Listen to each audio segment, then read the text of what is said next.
Você acredita que existe uma hierarquia moral hoje vigente no mundo que atribui diferentes valores para diferentes vidas, nacionalidades e etnias? E por que eu te pergunto isso dessa maneira? Eu vou te dar alguns exemplos para ilustrar a minha questão e, naturalmente, como eu te disse nos bastidores, isso já vai denotar a minha inclinação nesse sentido. Os japoneses, por exemplo, assassinaram algo como 30 milhões de filipinos, malaios, vietnamitas, cambodianos, na Indonésia, burmeses, enfim. E 23 milhões de chineses étnicos. Tá? O Império Britânico, por exemplo, matou algo em torno de 165 milhões de pessoas na Índia em apenas 40 anos, entre o começo do século, entre o fim do 19 e o começo do século 20, ali entre 1880 e 1920. Isso tem um estudo, por exemplo, do Jason Hickel que mostra. O primeiro dado que eu citei tem um estudo da Universidade de Londres que mostra. A gente tem, por exemplo, Leopoldo II, outro exemplo que me vem de bate-pronto à cabeça, matou mais de 10 milhões de pessoas no Congo. As monarquias europeias mataram 55 milhões de indígenas nas Américas. De novo, um estudo da Universidade de Londres. Ao longo dos últimos 20 anos, os Estados Unidos mataram algo entre 4,5 e 4,7 milhões de seres humanos, direta ou indiretamente. Esse dado é da Brown University. E ainda assim, o léxico, Michel, que é usado para se referir a essas nações, não remete a essa dimensão de terroristas, de assassinos, de ditadores. A gente não ouve falar, por exemplo, em genocídio estadunidense sendo conduzido no Médio Oriente. O que te parece? Existe uma hierarquia moral que atribui diferentes valores a diferentes vidas e que, por exemplo, vidas estadunidenses valem mais do que vidas latino e sul-americanas e vidas na Europa Ocidental valem mais do que vidas na África subsaariana, vidas israelenses valem mais do que vidas palestinas? Como é que você avalia essa minha proposição? Eu acho que, primeiro, você tem razão. O capitalismo, a democracia liberal, produz essa hierarquia. Né? Você se esqueceu, por exemplo, da guerra civil na Síria, que você tem centenas de milhares de pessoas mortas, inclusive referências a genocídios de grupos específicos. Né? E eu acho que o debate sobre número de mortos, né, uma espécie de aritmética da morte, aritmética da crueldade, é um debate que há pouco, uma categoria importante é a categoria de genocídio. Por exemplo, o Brasil é formalmente acusado, César, de genocídio. Né?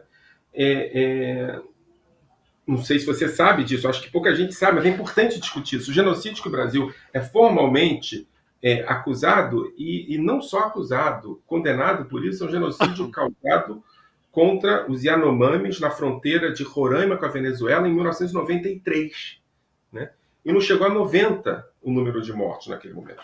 O genocídio se produz não a partir do número de mortos que ele causa. Né? Por exemplo, tem um debate importantíssimo, né? Homolodor, né? Que é um debate que também tem nome próprio, o genocídio. Né? Que é se Stalin promoveu contra os ucranianos um genocídio lá nos anos 20 ou não, nos anos 20 e 30. Né? E aí o debate é sobre o número de mortos. Né? Quem se fortalece com esse debate do número de mortos é quem gosta de pornografia da morte. Né? E aí é isso, né? A relativização do Holocausto também aconteceu à direita, não só à esquerda. A direita dizia, olha, teve mais mortos antes do genocídio dos judeus, etc. Por isso que eu acho fundamental entender que há categorias importantes para definir genocídio. Né? E o número de mortos pode ser uma delas ou pode não ser. No Brasil, por exemplo, não era. A gente vai ser acusado de genocídio no Brasil daqui a alguns anos, também com relação aos Yanomamis. Né? E o número de mortos Yanomamis não vai ser esses números pornográficos que você trouxe, mas também é genocídio. Né? O debate tem a ver com instrumentalização de casos da morte, com programas efetivos de mortos, né? Com discurso que justifica a morte ou a transformação de grupos específicos em mortos, né? E com projeto de destruição. Né? E aí você pode utilizar Lemkin, lá em 1948, ou pode utilizar o Estatuto de Roma. Né? Você pode utilizar, inclusive, os dois. Eu acho que é fundamental. Genocídio é uma categoria política, uma categoria histórica, uma categoria sociológica. E a gente vai entender se é genocídio ou não a partir dessas definições. Né? Agora, é claro que o Holocausto, por uma série de questões, e nenhuma delas tem a ver com a origem dos mortos, né?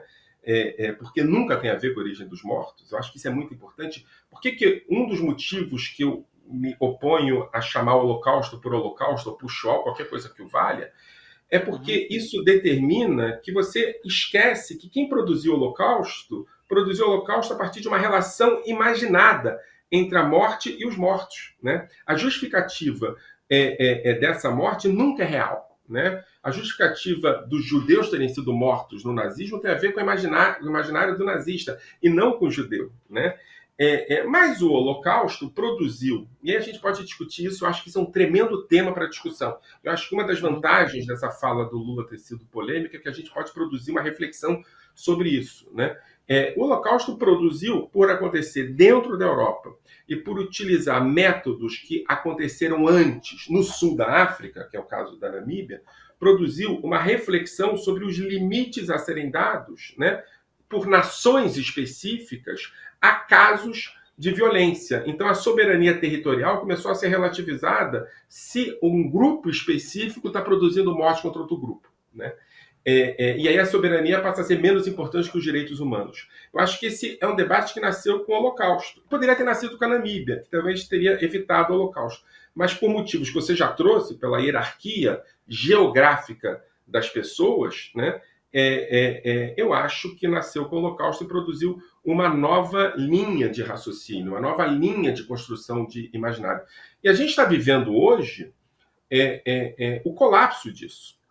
A gente está vivendo hoje o fim da era do pós-guerra. A gente está vivendo hoje um momento em que essas noções do pós-guerra começam a perder sentido. Começa a perder sentido porque as leis do Holocausto não evitaram outros genocídios, principalmente a partir dos anos 90. Né? Os genocídios começam a surgir com muita frequência a partir dos anos 90, justamente com a ascensão e com a vitória do Ocidente na Guerra Fria, começa a se produzir uma série de genocídios, e esses genocídios eles não são evitados pelas leis do pós-Holocausto. E tem outro elemento importante também, não é? Israel foi fundado em 1948 também no bojo do pós-Holocausto. Né? E já na década de 60 se transforma em uma potência ocupante. Então você tem uma potência ocupante que, na verdade, é produzida pelo pós-Holocausto. É tanta coisa para a gente discutir que eu acho que é um debate importante a ser feito.